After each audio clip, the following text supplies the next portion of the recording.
इस समय की सबसे बड़ी खबर आ रही है। बिहार में तेजस्वी यादव ने कहा था कि खेला होगा। नीतीश कुमार, मोदी और शाह इस बार इतनी आसानी से सरकार नहीं बना पाएंगे और वो होता दिख रहा है। सोचिए, झारखंड में सरकार बाद में गिरी, 2 दिनों तक सरकार नहीं बनने दिया गया और पहले ही फ्लोर टेस्ट करा लिया गया। बिहार में सरकार पहले गिरी, तुरंत नीतीश कुमार को शपथ दिला दिया गया और 12 तारीख को फ्लोर टेस्ट होगा। लेकिन अब सूत्र बता रहे हैं कि जेडीयू के 17 विधायक नहीं मिल रहे हैं। 17 विधायक मिलने का मतलब है कि नीतीश कुमार फ्लोर टेस्ट बहुमत नहीं पार कर पाएंगे। इसका मतलब कि तेजस्वी यादव ने जो कहा था कि खेला होगा वो हो गया। नमस्कार, मैं शंभू कुमार सिंह और आप देख रहे हैं नेशनल दस्तक। इस समय की सबसे बड़ी खबर आ रही है, जो सूत्र बता रहे हैं कि नीतीश कुमार के 17 जेडीयू के विधायक नहीं मिल रहे। दरअसल वहां 45 का आंकड़ा है, जेडीयू के पास 45 विधायक। अगर 17 विधायक अनुपस्थित रह गए या विधानसभा फ्लोर टेस्ट में नहीं आए तो भी सरकार गिर जाएगी। उसके बाद दो ही रास्ते हैं, क्या हो सकता है सरकार गिरने के बाद वो बताऊंगा। लेकिन सबसे पहले खेल समझ लीजिए कि नीतीश कुमार की पार्टी के विधायक कहां गायब हैं और क्या हो सकता है। बीजेपी के भी कुछ विधायक फ्लोर टेस्ट से गायब रह सकते हैं, खासकर ओबीसी दलित जो विधायक हैं, ओबीसी और शेड्यूल कास्ट के, वो बहुत नाराज हैं क्योंकि जिस तरह से तेजस्वी यादव और नीतीश कुमार की सरकार ने काम किया था, खासकर सरकारी नौकरियां दी, जाति जनगणना कराया, 65% रिजर्वेशन किया, इससे साफ साफ है कि एससी एसटी ओबीसी के लोग और किसान कम्युनिटी के लोग इस बार तेजस्वी यादव को वोट करेंगे, आरजेडी को वोट करेंगे। ये तो क्रिस्टल क्लियर है। मुस्लिम समाज का 15% आंकड़ा वोट है, समझिए आप रणनीति को। मुस्लिम समाज का 15% वोट है। उसके बाद यादव समाज खुद, ओबीसी में यादव एक बड़ा तबका है, 60% करीब ओबीसी समाज का वोट है। उसके बाद शेड्यूल कास्ट का वोट है वहां लगभग 20%। तो ये जीतने वाला कॉम्बिनेशन है और इसी कॉम्बिनेशन का डर विधायकों को सता रहा है। बीजेपी के जो दलित और पिछड़े विधायक हैं उनको लगता है कि वो किस मुंह से वोट मांगने जाएंगे, इसलिए अगर 4-5 विधायक बीजेपी से अनुपस्थित हो जाएं तो फिर आपको कोई हैरानी नहीं होगी। इसकी एक और वजह है, दरअसल नीतीश कुमार के आरजेडी गठबंधन से हटने के बाद आरजेडी के पास अब 40 लोकसभा की सीटें हैं। उसमें से 5 वो कांग्रेस को दे सकते हैं, 5 लेफ्ट पार्टियों को दे सकते हैं। उसके बाद भी उनके पास 30 सीटें बचती है। 30 सीटों में अगर मुकेश सहनी आते हैं तो 3 सीटें उनको मिल सकती है, चिराग पासवान आते हैं तो 5 से 10 सीटें उनको मिल सकती है, तो भी 15 सीटें मान लें। मतलब सोचिए कि ये बड़ी खबर मैं आपको बता रहा हूं, तो भी आरजेडी के पास 15 सीटें बचती है। 15 में वो 10 अपने कैडर को भी दे सकते हैं क्योंकि उनका अभी भी लोकसभा में एक भी सांसद नहीं है, और 5 सीटें वो उन दलों को दे सकते हैं जो उनके साथ विधायक आएंगे, चाहे वो किसी भी पार्टी से हो, जिनको विधायक रहे हैं, जो सांसद बनना चाहते हैं वो। चूंकि समय 1 साल बचा हुआ है, सरकार गिर जाएगी तो बीजेपी का भी कुछ नहीं चलेगा। ये एक बड़ा सवाल है। दूसरा सवाल है, सबसे ज्यादा जेडीयू के जो विधायक हैं वो डरे हुए, उनको लगता है कि बीजेपी में तो फिर भी संभावना है, लेकिन जेडीयू को नीतीश कुमार की अपनी विश्वसनीयता खत्म हो गई है, क्रेडिबिलिटी खत्म हो गई और उनके पास कोई जनाधार अपना नहीं रह गया है।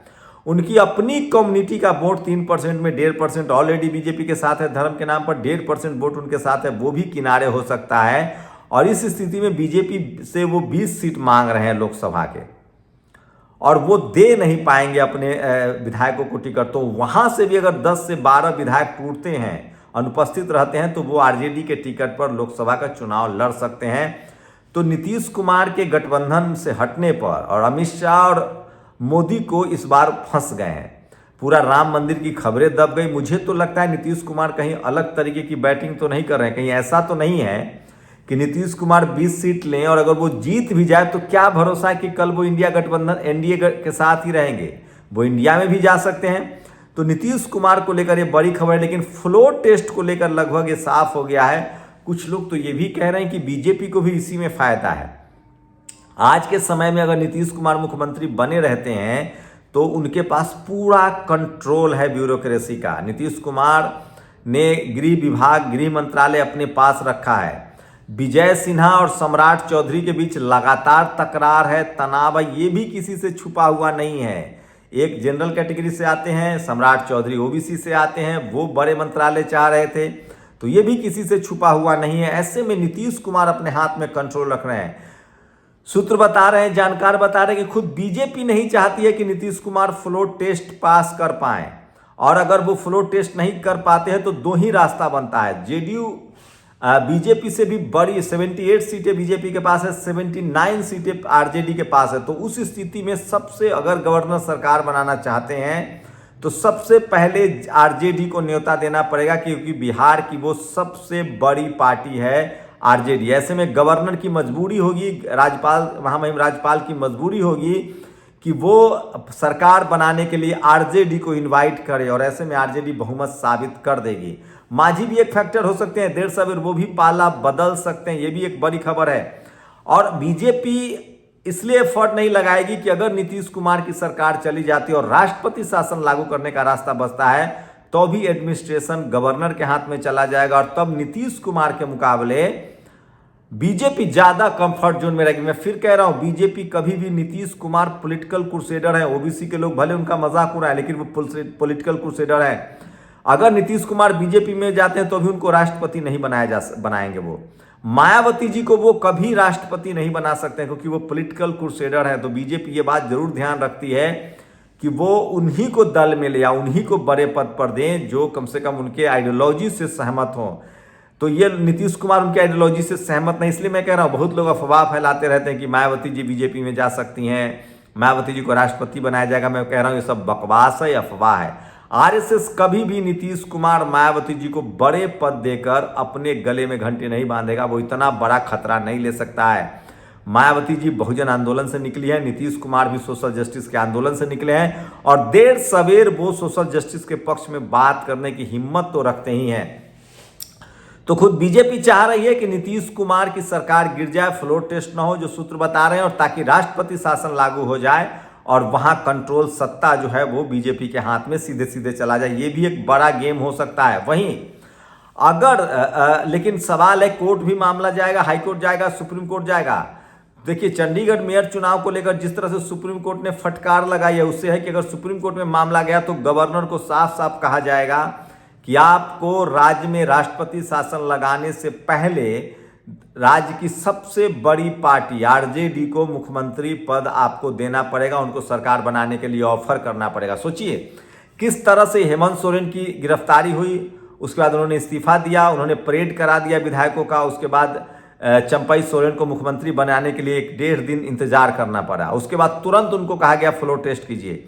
लेकिन बीजेपी और जेडीयू गठबंधन में नीतीश कुमार को खूब मौका मिल रहा है। पहले 5 को फ्लोर टेस्ट होना था, अब 12 तारीख को फ्लोर टेस्ट होगा। कहा जा रहा है कि नीतीश के जो 17 विधायक है वो नॉट रिचेबल है, इसलिए कि हो सकता है कि वो पाला बदले। तो ये सबसे बड़ी खबर है।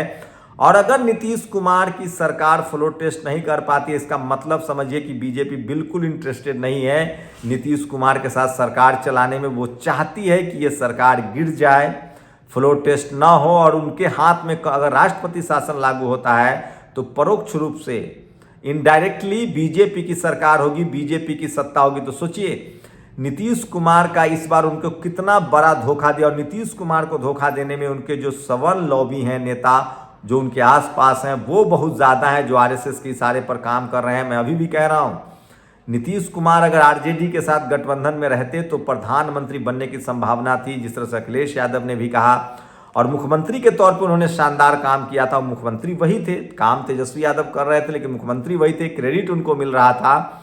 और वहीं सोचिए कि ये बात तो तय है कि अगर फ्लोर टेस्ट नहीं होता है तो नुकसान बीजेपी को सबसे ज़्यादा फायदा होगा।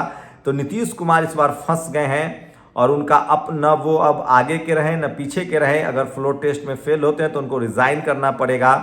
अगर गवर्नर को दूसरी पार्टी को सरकार बनाने के लिए कहना पड़ेगा तो आरजेडी की सरकार बनेगी।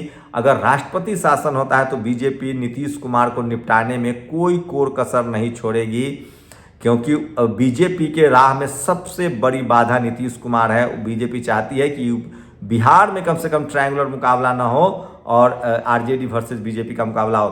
तो 17 विधायकों का लापता होना, नॉट रिचेबल होना, बीजेपी के कुछ विधायकों का नॉट रिचेबल होना, एक खतरनाक संकेत है और नीतीश कुमार सबसे बुरे वक्त में हैं।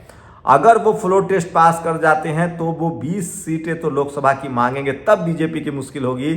वहीं आरजेडी के टच में जो लोग विधायक हैं, अगर आरजेडी की सरकार बनती है तो ये भी संभव है। लेकिन मैं फिर कह रहा हूं, अगर नीतीश कुमार फ्लोर टेस्ट नहीं करेंगे तो राष्ट्रपति शासन लागू हो सकता है। लेकिन 17 विधायक का गायब होना अपने आप में बड़ी खबर है। आप लोग नजर बनाए रखिए, 17 विधायक नॉट रीचेबल जो सूत्र बता रहे हैं। आप लोग की क्या प्रतिक्रिया, क्या नीतीश कुमार फ्लोर टेस्ट कर पाएंगे, राष्ट्रपति शासन होगा या आरजेडी की सरकार होगी? शुक्रिया। नेशनल दस्तक की आपसे गुजारिश है कि अगर इसको बचाना चाहते हैं तो नेशनल दस्तक को सब्सक्राइब करने के लिए रेड कलर के सब्सक्राइब बटन को दबाएं, फिर बेल आइकन की घंटी दबाएं। नेशनल दस्तक को बचाने के लिए बहुत जरूरी है कि हर खबर को शेयर करें, लाइक करें, कमेंट जरूर करें।